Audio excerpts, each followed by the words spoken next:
Olá, tudo bem? Antes de mais nada, curte, compartilha, ajuda a gente, tá? Bom, hoje eu vou falar de um assunto que é o limite do nosso corpo.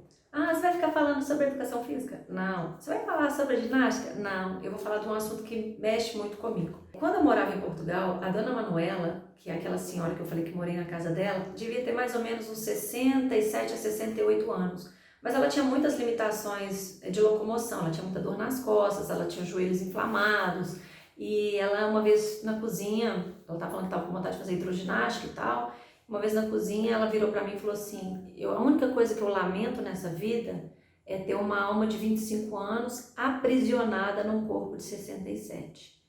E aquilo me chocou, assim, eu fiquei pensando muito sobre isso, né? O que eu poderia fazer para não passar por isso, para ensinar as outras pessoas a não passarem por isso, né? Eu era educadora física, na época exercia, né? Então, esse assunto mexeu muito comigo. E se a gente for parar para pensar, em todas as minhas outras atividades, né, eu como corretora de seguros, a gente sempre trabalha com um planejamento, com uma poupança para o futuro. Então é a previdência que você poupa para uma velhice. Quando você não tiver condição de ter um salário, de ter força de trabalho, você tem uma velhice digna, né? É o consórcio, que é uma forma mais barata de você comprar um bem, a não ser depois do à vista, claro, né? Então quem planeja paga muito mais barato, ao invés de pagar 2, 3 casas para o banco, né? O próprio seguro de vida, que ele tem vários benefícios em vida, né? Se você adoeceu, se você se acidentar no trabalho, tiver que se afastar, se você tiver alguma perda financeira, ele te cobra ali naquele momento. E nenhuma dessas soluções, elas são aceitas quando a pessoa já está doente, já está endividado, já está... Não adianta, isso tudo tem que ser precavido, tudo tem que ser feito com um certo planejamento, uma certa antecedência. Quando a dona Manuela falou isso comigo, eu fiquei pensando nisso. E um tempo depois, anos depois, eu me lembro exatamente do primeiro dia que eu não consegui saltar de um lugar alto por medo. Eu sempre fui atleta, então arquibancada, exercício de vôlei, pular de 2 em 2 degraus, pular de um lugar alto, mas eu não tive medo de cair no chão e ralar o joelho, eu tive medo do impacto do pé e quebrar meu joelho, eu tive medo de ficar toda partida, de doer de quebrar as costas.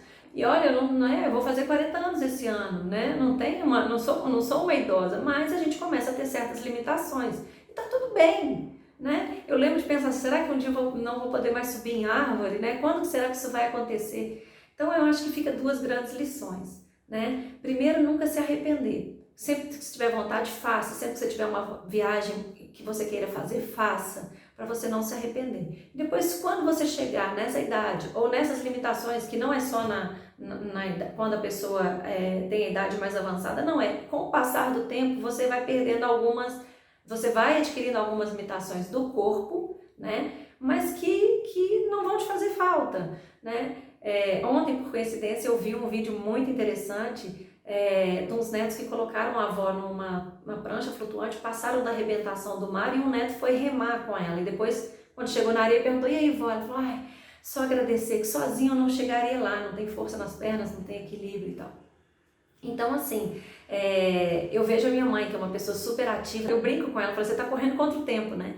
Porque ela quer fazer todas as viagens ao mesmo tempo, e várias viagens de perrengue ecológico, ela quer fazer todas, é Chapada Diamantina, é subir o pico do não sei o quê. Então, assim, eu vejo que ela tem essa ânsia, como ela sempre foi muito ativa, de não deixar de fazer nenhuma viagem que ela gostaria de fazer. E tá certo, porque a gente brinca que a gente deve viajar enquanto a nossa bagagem de experiência, de roupa, ainda é maior do que uma bagagem de medicamento, né?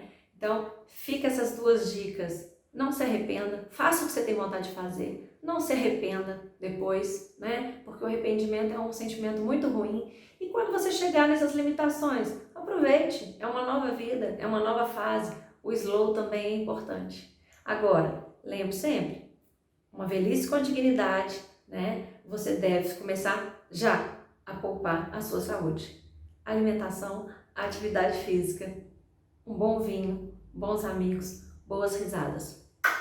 Um beijo!